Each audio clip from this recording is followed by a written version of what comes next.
Boa noite. Para quem não me conhece, eu sou a Ângela, eu sou da União Florianopolitana, de entidades comunitárias, a UFECO, e eu sempre gosto de falar as coisas como um depoimento da minha vivência, né?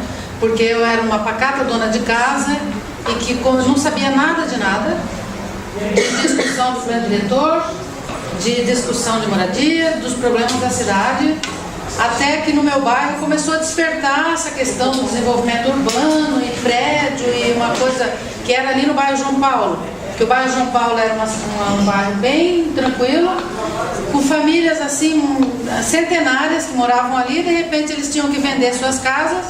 Tinham não, porque ofereciam um bom dinheiro para eles, começaram a vender suas casas e ir embora para fora da ilha, inclusive.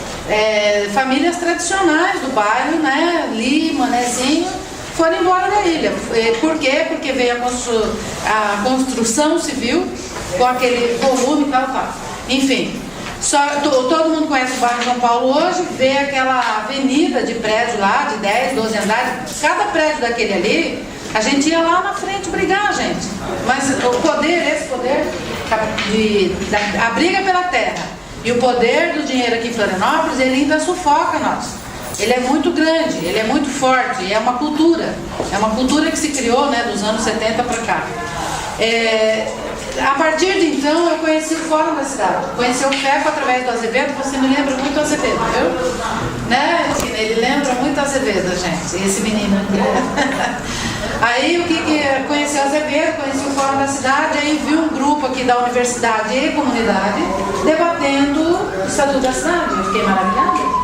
Eu falei, meu Deus, aí aprendi que na Constituição de 88 vieram 2 capítulos que dizia que a terra tinha função social, né, a função social da terra, função social da propriedade. Eu falei, meu Deus, que coisa louca. E aí veio o Estatuto da Cidade, e a gente confiando nesse Estatuto da Cidade, não se ouvia falar plano diretor em Florianópolis. A prefeita Ângela tinha que chamar o plano e não chamava o plano, e esse movimento foi crescendo, né? As comunidades, o Fórum, o FECO e mais movimentos. Começou a se criar o imaginário que teria que ter um plano diretor e ele tinha que ser participativo. Isso criou uma comoção, né, na cidade, porque o plano diretor, todos sabem, é sempre feito. Eu queria participar também dessa, né? Então era uma coisa inusitada, que dava a Constituição de 88, que dava essa prerrogativa. Acontece que de 88 até quando foi regulamentado os 2 artigos da Constituição, passaram-se quase quanto? De 88 para 2001, quantos anos aí? Vocês que são bons de matemática. De 88 para 2001 deu 13, quantos anos? 8, 9, 10, 11, 12, 15 anos mais ou menos. Entendeu? E nada. Do Estatuto da Cidade, que foi regulamentado, né, na Lei 10.257, que é a lei federal, o Estatuto é uma lei federal, deu da Constituição para a regulamentação da lei quase 15 anos. Da regulamentação da lei até agora, quantos anos? Mais 14 anos, mais ou menos isso, né? E nada. E o judiciário não entende essa linguagem, e os políticos não entendem essa linguagem, mas só que essa luta ela foi muito grande, né, a partir do Fórum, a partir do FECO, né, da liderança do Azevedo e outros, e Campeche, e Pântano do Sul, e Norte da Ilha.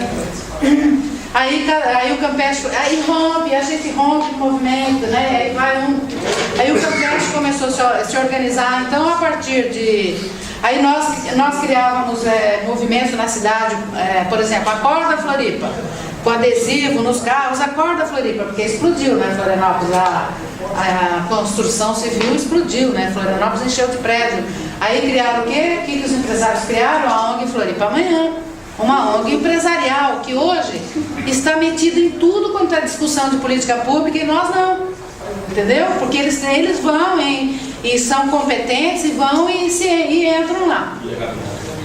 Tanto que naquela construção que a Zulamar contou aqui, que até a aprovação do plano e que foi retirado, foi rompido um processo, né, eu não vou repetir o que ela disse, foi rompido esse processo, a prefeitura chamou novos atores para conversar. Então ela disse muito bem que cada representante do núcleo gestor foi eleito em audiência pública.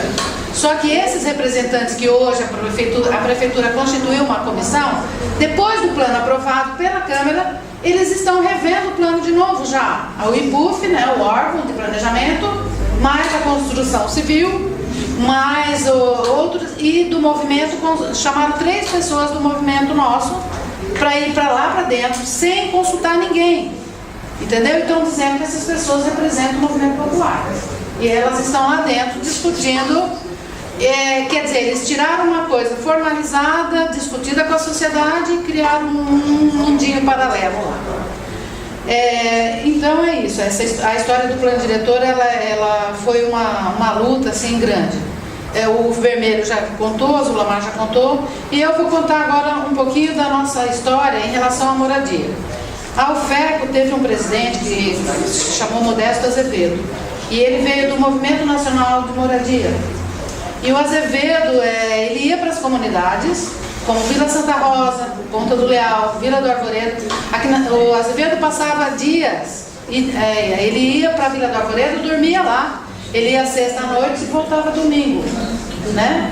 Porque ele organizava a comunidade em associação, ajudava a formar a associação de moradores e ensinava a comunidade a fazer a luta pela moradia. A Vila do Arvoredo, a Vila Santa Rosa é uma área nobre, ali do lado do Angelone da Beira-Mar, a Vila Santa Rosa. É um terreno da União, é uma posse de muitos anos já. Vocês não calculam o que é a briga ali, a construção civil em cima deles, sufocando eles já estão lá espremidinhos, os prédios tudo em volta. E ainda conseguiram segurar e vai ter regularização ali, na Vila Santa Rosa. O trator estava lá, tinha mulher grávida, a mulher grávida pulou na frente do trator e falou: derruba isso aqui agora. Naquela época não tinha a polícia nojenta que tem hoje, esse GRT, que foi fruto do senhor Luiz Henrique da Silveira, que trouxe essa polícia armada para cá por conta do passe livre. Né? Vem Israel aqui, vem gente de Israel aqui treinar essa polícia nojenta. Estados Unidos. Naquela época não tinha essa polícia, a gente vê nos vídeos a polícia ainda mais, sabe, mas também, e aí as máquinas lá e tal. Então na Vila da Santa Rosa foi resistência e organização dos moradores. E a associação está lá até hoje, a Tina ajuda muito lá, o Jairzinho, nosso diretor ajuda muito lá também. Vila do Arvoredo também organização, associação de moradores, mais a luta, né? Tem alguém sempre tem que ir lá e dar uma força. Hoje eles estão bem cansados. Tem doença, as pessoas adoecem, né? Ficam esgotadas porque é uma luta muito grande. Teve lutas na Panaia, que é uma localidade perto do aeroporto, que é uma área da base aérea, que ia ser tomada também dos moradores. Aí houve resistência e com a ajuda do Lino, nessa época eu estava como professor universitário, com os estudantes, mais outros movimentos da cidade. A Elisa conta muito bem a organização que foi para Monte Cristo, né? Quando ela era estudante, eles acamparam lá, tinha acampamento, né? A coisa era a luta também. Outra comunidade, a Vila Aparecida, se eu não me engano, foi na Vila Aparecida que o proprietário estimulou a ocupação e depois indenização da prefeitura. E depois queria indenização da prefeitura. E briga de juiz, assim, mandar a Tânia calar a boca, assim, juiz mandar a Tânia calar a boca, ela já, sabe, briga mesmo.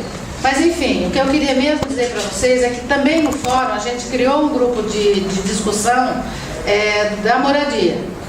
Que vinha o seu Nivaldo, vinha o Sulimar, que é aqui de cima também, onde tem a discussão de moradia, vinha o Gão, nós, mais o pessoal do Saco Grande, a Tina, e a gente criou um movimento da moradia, com todas as dificuldades. Então, antes de criar esse movimento, a gente chegou até a forçar, já vinha da luta do Azevedo, ao Conselho da Cidade. e luta de outros movimentos para forçar o Conselho Municipal de Habitação. Conselho Municipal de Habitação. Não existia. Não existia. 3 anos de... Exatamente. Tinha uma proposta prontinha do Conselho, aprovada pela Câmara, aprovada pelo prefeito. Quando voltou de novo, o prefeito, tudo ok, só para funcionar, o presidente da Câmara, Jean Loureiro, guardou o projeto e não chamou o Conselho. Aí fizeram tramitar um novo projeto. E a UFECO que tinha vaga, porque a gente vai lá e luta pelas vagas. A vaga não é dada pra gente porque a gente quer, a gente luta pelas vagas. Como a gente vai ter que lutar pelas vagas no conselho da cidade. Eu já estou ouvindo umas conversas aí que o modo de eleger o conselho da cidade vai ser lá nos bairros, tá? Então eu não sei como é que vai ser. Aí o que aconteceu? Puseram 5 vagas para 5 regiões de Florianópolis e não fizeram vaga para a UFECO. A UFECO não ia ter mais vaga, entendeu? Porque a gente vai lá, questiona, etc. Né? Aí nós fizemos uma luta de ir lá, falar com cada vereador, de conversar com ele, entendeu? E aí nós conseguimos vaga para a UFECO. Então hoje o Movimento Popular tem 6 vagas nesse conselho. E a gente acreditava que a discussão das políticas passaria por isso, né? A política da habitação passaria pelos projetos dentro do conselho. Aí nós mesmos temos problemas entre nós da nossa organização, né? Que a gente uma hora está bem, outra hora reflui. Aí quando constituiu o conselho, os conselheiros foram para dentro do conselho dialogar com o poder público, aí enfraquece mais um pouco o movimento aqui fora. Porque eu sei que em dezembro do ano passado, eu sou assim mesmo, eu faço autocrítica, para nós mesmos, acho que tem que fazer. Aí, em dezembro do ano passado, por que eu estou contando tudo isso? Em dezembro do ano passado, a gente criou o movimento Moradia com essas 6 comunidades que demandam mais urgentemente, que demandava até então, a moradia, aquela vida louca lá de Vila do Arvoredo, etc, então, GAM. Aí, 10 dias depois, tem o quê? A ocupação Amarildo. A gente nem tomou conhecimento da ocupação Amarildo, para ver como é que a coisa é louca, e é dinâmica, e é assim mesmo que é. E a gente nem sabia e tal, e aí foi meio assim, eu calculo assim, nós que tínhamos um movimento orgânico, não fomos, ou não tínhamos o alcance necessário para chegar até os interlocutores do movimento Amarildo e também do Palmares, que também passou ao largo para nós. Hoje é um momento assim muito rico que a gente está podendo se encontrar, se olhar e a partir de agora também a gente ajudar naquilo que a gente pode, né? Visitar, como a gente foi lá ontem. Visitar e também organizar em associação, se eles quiserem, fazer uma outra discussão, uma outra interlocução. Já estão discutindo a organização da associação. Certo. Ótimo, beleza. Quantos moradores são? Quantas famílias? 16 casas, 21 famílias. 21 famílias, já dá uma boa.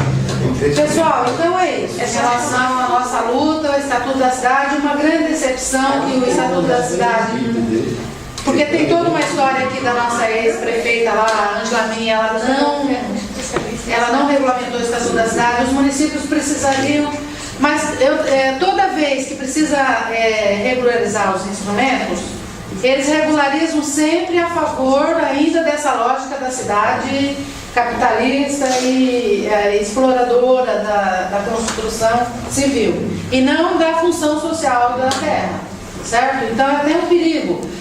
O Estatuto da Cidade mesmo, a regulamentação, a gente debateu muito. Na época o vereador que debatia com a gente era o Lázaro, o vereador Lázaro do PT.